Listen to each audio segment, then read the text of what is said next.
Why'd you give your mistress a job, congressman? Do you have any comment? Do you have any comment on giving your mistress a job? You just use the facts of the story, sir. Happy to give a card to anyone who wants one. Congressman, can you please? Do you have any comment on the story?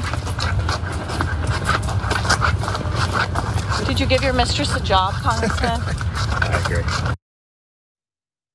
In that video, you saw New York GOP Representative Anthony D'Esposito being asked about these bombshell allegations that he employed a mistress and her child, and we're gonna get into all of that. We unfortunately did not get a statement from the representative there because he was on a really important phone call. A funny phone call too, he even laughed during it. He's not deeply worried about how this will affect his reelection bid. He's laughing actually. A storm is tearing up the digital media industry. Only our audience can save us in these difficult times. Help us reach our goal of 100,000 new members at tyt.com/team. These are just allegations, bear that in mind, but citing sources familiar with the relationship, the New York Times reported earlier this week that the first-term Long Island congressman who's running for re-election hired a woman with whom he was having an affair, and that was after he reportedly employed his fiance's daughter. Sorry, it's not the mistress's daughter, it's his fiance's daughter.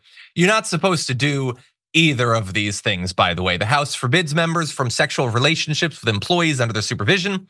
It also prohibits nepotism, which I think arguably hiring your fiance's daughter would be a good example of. Now, to make matters worse, it wasn't just the actual hiring that was suspicious. Payments to both women stopped abruptly several months later in July 2023, around the time that Mr. D'Esposito's fiance found out about his relationship with his mistress and briefly broke up with him. But in total, about $29,000 in taxpayer funds were sent to these women. Now, he has put out a statement.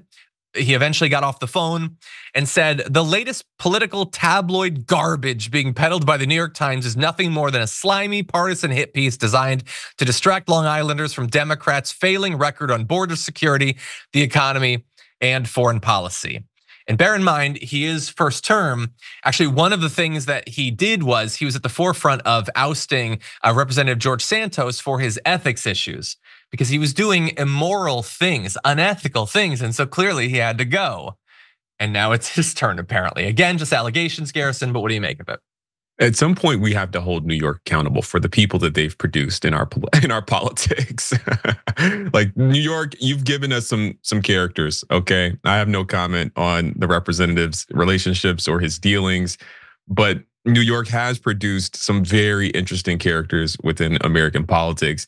Not least of whom Rudy Giuliani. Can we talk about him? Can we talk about Donald J. Trump? Obviously George Santos, and now this gentleman.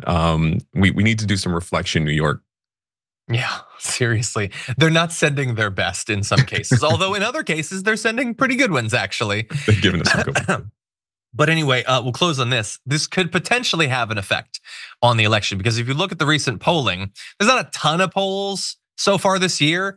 But it really does seem to be tight, sort of going back and forth with the Democratic challenger potentially being up by a few points, D'Esposito being up by 6 or 7 points. And so a big scandal like this where he's taking tens of thousands of dollars and just handing them off to people he's in a relationship with, I don't think most people, even a lot of Republicans, are gonna be fans of this.